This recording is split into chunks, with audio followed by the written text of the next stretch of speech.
कैसे हो आप सभी लोग और आपका स्वागत है मेरे इस यूट्यूब चैनल पर। आज की इस वीडियो में हम बात करने वाले हैं राजस्थान के प्रीवियस ईयर क्वेश्चंस के पेपर जो राजस्थान जीके में हर बार पूछे जा रहे हैं, जो दिखने में तो सरल हैं लेकिन वहीं पर आपको कुछ गलती हो जाती है और आपका जो क्वेश्चन है वो गलत हो जाता है। तो ऐसे ही क्वेश्चंस के लिए ये जो है वो स्पेशल सीरीज चलाई गई है जिसमें मैं आपको टॉप 20 PYQs बताने वाला हूँ अब तक के राजस्थान जीके के। ये जो एग्ज़ाम है वो मैं आपको दिखाने वाला हूँ। ये जो क्वेश्चंस पे जो क्वेश्चंस दिए गए हैं इसमें PDF में, वो सारे जो क्वेश्चंस हैं वो CET में पूछे हुए क्वेश्चंस हैं, जो कि 12th लेवल वाली और ग्रेजुएशन वाली जो थी उन दोनों से मैंने क्वेश्चंस को लिया है और ये क्वेश्चंस आप देख सकते हैं। तो चलिए शुरू करते हैं वीडियो को। तो आप देख सकते हैं सबसे पहले क्वेश्चन नंबर 1 है आपके स्क्रीन पर। इसमें आप देखोगे तो भारत की स्वतंत्रता प्राप्ति के समय राजस्थान के, आज के राजस्थान यानी राजपूताना क्षेत्र में कितनी रियासत थी। तो इसने पूछा है कि भारत की स्वतंत्रता के समय, इसने बात की है भारत की स्वतंत्रता के समय। तो भाई भारत की स्वतंत्रता के समय जो थी वो यहाँ पर 19 इसका जो है वो राइट आंसर हो जाएगा। जबकि लेकिन अगर वो पूछता है स्वतंत्रता से पहले तो उसका जो राइट आंसर होने वाला है वो हो जाएगा 22। लेकिन अगर वो पूछ रहा है स्वतंत्रता प्राप्ति के समय तो इसमें इसका जो राइट आंसर होने वाला है वो हो जाएगा ऑप्शन नंबर डी यानी कि 19। इसके बाद आगे चलते हैं, आगे चलेंगे तो देखेंगे क्वेश्चन नंबर 2 है। इसमें लिखा हुआ है नटाणियों की हवेली कहाँ पर स्थित है। किसकी हवेली? नटाणियों की हवेली, जो कि आपको बताना है कि कहाँ पर स्थित है। तो आप देखोगे तो नटाणियों की हवेली जो है वो आपको ऑप्शन मिलेंगे चूरू, जयपुर, लक्ष्मणगढ़, झुंझुनू और इसका ऑप्शन ई जो है वो अनुत्तरित। तो इसका जो राइट आंसर होने वाला है वो होने वाला है ऑप्शन नंबर बी यानी कि जयपुर इसका राइट आंसर हो जाएगा नाटाणियों की हवेली के लिए। यूँ तो हवेलियों की जो नगरी है वो कहते हैं आपके जैसलमेर को, लेकिन इसका जो राइट आंसर होने वाला है, ये जो फेमस हवेली है, चित्तौड़ जो फेमस हवेली है वो है आपकी जयपुर की। तो ये जो है आप देख सकते हो उसका राइट आंसर हो जाएगा बी जयपुर। अब आगे चलते हैं तो जैसे कि इसका आंसर जो है मैंने बता दिया था, इसका जो आंसर होने वाला है वो आपका जयपुर इसका राइट आंसर हो जाएगा। तो अब आगे चलते हैं अगले क्वेश्चन पर। तो चलिए आगे अपने अगले क्वेश्चन पर चलते हैं और आगे आप, ये है आगे अगला अगला क्वेश्चन जो है कि राजस्थान में दांतों के बीच में सोने की कील लगाने की कला को क्या कहा जाता है। यानी राजस्थान में जो दांतों के बीच में एक सोने की कील लगाते हैं उस कला को क्या कहा जाता है वो आपको बताना है। तो इसका जो राइट आंसर हो जाएगा वो हो जाएगा राइट आंसर इसका ऑप्शन नंबर बी चूप। इसका राइट आंसर क्या हो जाएगा? चूप इसका राइट आंसर हो जाएगा। वहीं एक और चीज होती है, जैसे चूप है तो एक और होती है चोप, जो कि नाक में पहनी जाती है, और ये चूप जो है वो दांतों का होता है। ठीक है, इस बात को ध्यान रखना कि जो चोप है वो तो होता है नाक का, और ये तो होता है नाक का, और ये जो चूप है ये किसका होता है? ये दांतों के बीच में पहनी जाती है वो होती है। ठीक है, इसके बाद आगे चलते हैं अगले क्वेश्चन पे। तो राजस्थान के किस लोक नृत्य में ढोल, बांकिया और थाली का प्रयोग मुख्य वाद्य यंत्र के रूप में किया जाता है। तो राजस्थान का ऐसा कौन सा लोक नृत्य है जिसमें ढोल, बांकिया और थाली का प्रयोग जो है वाद्य यंत्र के रूप में किया जाता है। तो ऑप्शन ए है चंग, डांडिया, गैर, घुड़ला और अनुत्तरित। तो इसका जो राइट आंसर होने वाला है वो हो जाएगा इसका राइट आंसर सी गैर। गैर जो लोक नृत्य है इसमें जो है मुख्य ढोल के रूप में, मुख्य वाद्य यंत्र के रूप में ढोल, बांकिया और थाली का प्रयोग किया जाता है, इसलिए इसका राइट आंसर हो जाएगा। इसके बाद आगे चलते हैं अगले क्वेश्चन पे। अगला क्वेश्चन है बांसवाड़ा, डूंगरपुर और इसके आसपास के पहाड़ी क्षेत्रों में कौन सी भाषा बोली जाती है। तो जैसा कि आपको पता है कि बांसवाड़ा, डूंगरपुर ये बागड़ क्षेत्र के अंतर्गत आते हैं। किस क्षेत्र के अंतर्गत आते हैं? किसके? बागड़ के क्षेत्र के अंदर आते हैं। तो ये जब बागड़ क्षेत्र के अंदर आते हैं तो ऐसे इनके यहाँ जो बोली जाने वाली भाषा है वो कौन सी हो जाएगी? वो भी हो जाएगी इनकी क्षेत्र की भाषा बागड़ी। तो इसका जो राइट आंसर हो जाएगा वो हो जाएगा ऑप्शन नंबर बी, इसका राइट आंसर हो जाएगा। इसके बाद आगे चलते हैं नेक्स्ट क्वेश्चन पे। तो आगे नेक्स्ट क्वेश्चन है कि निम्न में से किस किले की सुंदरता से अभिभूत होकर ब्रिटिश इतिहासकार कर्नल जेम्स टॉड ने कहा कि यदि उन्हें राजस्थान की किसी जागीर की पेशकश की जाए तब वे किस? राइट आंसर हो जाएगा वो हो जाएगा इसका right answer option number B, Bhainsrorgarh का किला। ये इसमें भैंसोगढ़ लिख दिया जो कि गलत है।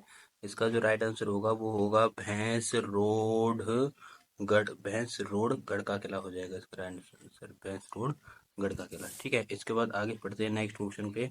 तो नेक्स्ट क्वेश्चन है कि निम्नलिखित में से प्राय कौन राज्य विश्वविद्यालय के कुलाधिपति के रूप में कार्य नहीं करता है। ये जो क्वेश्चन है वो आपके पॉलिटिकल का क्वेश्चन आ गया है यहाँ पर, पॉलिटिकल का। तो इसके अकॉर्डिंग आपको आंसर देना है कि इसका जो राइट आंसर क्या हो जाएगा कि राज्य की जितनी भी यूनिवर्सिटीज होती हैं उनका जो कुलाधिपति होता है वो कौन होता है? तो इसका जो राइट आंसर आप सभी को पता होगा, इसका राइट आंसर हो जाएगा ऑप्शन नंबर सी, यानी राज्यपाल जो होता है वो किसी भी राज्य के विश्वविद्यालयों का कुलाधिपति होता है, यानी कि सबका कर्ता धर्ता राज्यपाल होता है। इसके बाद आगे चलते हैं नेक्स्ट क्वेश्चन पे। तो निम्न में से राजस्थान की कौन सी झील खारे पानी की झील नहीं है? तो आपको बताना है कि खारे पानी की झील कौन सी नहीं है। तो आपको पता है कि डीडवाना तो खारे पानी की झील है, पचपदरा भी खारे पानी की झील है, सांबर जयपुर की भी खारे पानी की झील है, लेकिन पिछोला झील जो उदयपुर में है वो खारे पानी की झील नहीं है। इसलिए इसका जो राइट आंसर हो जाएगा वो हो जाएगा ऑप्शन नंबर बी। इसके बाद आगे बढ़ते हैं नेक्स्ट क्वेश्चन की ओर।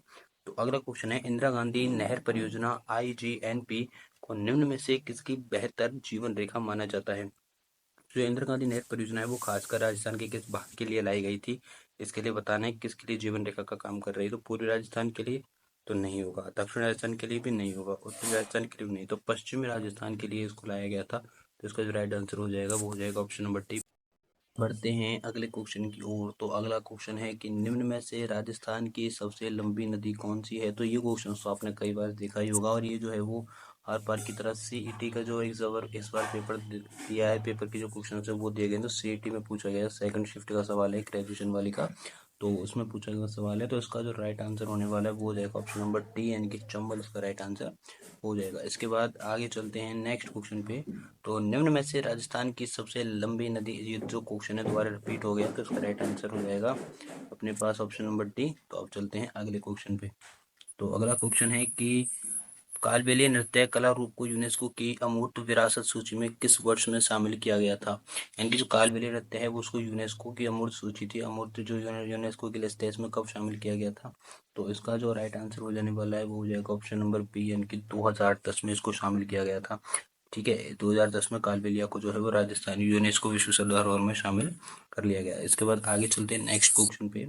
तो अगला क्वेश्चन है कि राजस्थान राज्य में खादी कामगार आर्थिक प्रोत्साहन योजना कब से आरंभ कार्यान्वित की गई है? तो राजस्थान में राज्य में खादी कामगार आर्थिक प्रोत्साहन योजना के बारे में पूछ रहा है।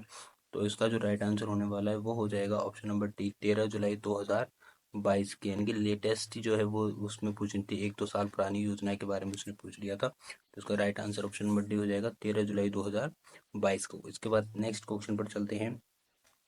कौन बीकानेर राज परिवार की कुल देवी हैं? तो बीकानेर के राज परिवार की कुल देवी कौन सी हैं? तो जैसा कि आपको पता है कि बीकानेर में कौन सा वंश है, बीकानेर में है राठौड़ वंश है बीकानेर में। तो राठौड़ वंश की कुल देवी कौन सी है? तो जो बीकानेर है, बीकानेर के राठौड़ वंश की जो कुल देवी है, बीकानेर के राठौड़ वंश की जो कुल देवी हैं वो आपको मैं बता दूं वो हो जाएंगे आपकी कल्याणी माता। जो बीकानेर के राठौड़ वंश की कुल देवी है वो है करणी माता, इसके राइट आंसर हो जाएगा। करणी माता जो है वो बीकानेर के राठौड़ों की राज में कुल देवी हैं, तो इसके अकॉर्डिंग ये राइट आंसर हो जाएगा। और चलते हैं फिर अगले क्वेश्चन पे। नेक्स्ट क्वेश्चन है, राजस्थान क्षेत्र में सहकारी आंदोलन की शुरुआत किस वर्ष में की गई थी? सबसे उपयुक्त विकल्प को इसमें चुनना है हमें, ठीक है। तो 1910, 1912, 1914 और 1904। तो जैसे कि राजस्थान क्षेत्र में वो सारे सहकारी आंदोलन की पूछ रहा है, सहकारी आंदोलन की जो शुरुआत है वो राजस्थान में वो 1904 से होती है। ऑप्शन नंबर डी इसका राइट आंसर हो जाएगा 1904 से। इसके बाद आगे चलते हैं नेक्स्ट क्वेश्चन पे। तो राष्ट्रीय पंचायत राज दिवस खालिस्तान को मनाया जाता है कि राष्ट्रीय पंचायती राज दिवस जो वो कब मनाया जाता है? तो वो ऑप्शन 22 अप्रैल, 26 अप्रैल, 24 अप्रैल और 20 अप्रैल। तो इसमें जो राइट आंसर हो जाएगा वो हो जाएगा आपको ऑप्शन नंबर बी, यानी कि ऑप्शन नंबर बी 24 अप्रैल जो है वो इसका राइट आंसर हो जाने वाला है। इसके बाद आगे चलते हैं नेक्स्ट क्वेश्चन पे। तो निम्न में से कौन से पद का भारतीय संविधान में उल्लेख नहीं है? यानी कि भारतीय संविधान में कौन से पद का उल्लेख नहीं है जो कि वर्तमान में भी चल रहे हैं? तो जैसे कि निम्न में से कौन से पद का भारतीय संविधान में उल्लेख नहीं है, तो ऑप्शन नंबर है मुख्यमंत्री, लोकसभा अध्यक्ष, उप मुख्यमंत्री और प्रधानमंत्री। तो आपको पता है कि मुख्यमंत्री का तो है, लोकसभा अध्यक्ष का भी है और प्रधानमंत्री का भी है, लेकिन उप मुख्यमंत्री का जो उल्लेख है वो ऑप्शन में, वो संविधान में नहीं है, इसलिए उप मुख्यमंत्री जो है उसका राइट आंसर हो जाएगा। क्योंकि अभी उप मुख्यमंत्री जो है राजस्थान के 2 बना रखे हैं, प्रेमचंद बैरवा, एक तो प्रेमचंद बैरवा और दूसरी दिया कुमारी। तो ये 2 जो हैं वो आपके फिलहाल में राजस्थान के जो है उप मुख्यमंत्री बने हुए हैं। तो इस तरह से क्वेश्चन इंपॉर्टेंट हो जाता है। इसके बाद आगे देखते हैं नेक्स्ट क्वेश्चन पे। राजस्थान सूचना आयोग का गठन कब हुआ था? तो ऑप्शन नंबर ए है 18 अप्रैल 2006, 28 अप्रैल 2006, 28 अप्रैल 2005 और 18 अप्रैल 2005। तो इसका जो राइट आंसर हो जाएगा वो हो जाएगा ऑप्शन नंबर डी इसका राइट आंसर हो जाएगा 18 अप्रैल 2005। ठीक है, इसके बाद आगे बढ़ते हैं। अगला क्वेश्चन है कि निम्न में से किसी ने राजस्थान के विभिन्न स्थानों पर मोबाइल रीडिंग रूम एवं पुस्तकालयों की स्थापना की है। यानी कि वो कौन था जिसने राजस्थान में विभिन्न स्थानों पर मोबाइल रीडिंग रूम और पुस्तकालयों की लाइब्रेरी की स्थापना कर दी थी। तो इसका जो राइट आंसर हो जाएगा वो आप देख सकते हो आचार्य तुलसी, कोमल कोठारी, स्वामी केशवानंद और पंडित झावरमल शर्मा। तो इसका राइट आंसर हो जाएगा ऑप्शन नंबर बी, यानी कि स्वामी केशवानंद थे जिन्होंने की जगह जगह पर विभिन्न स्थानों पर राजस्थान में मोबाइल रीडिंग रूम और पुस्तकालयों की स्थापना की थी। इसके बाद आगे बढ़ते हैं अगले क्वेश्चन पे।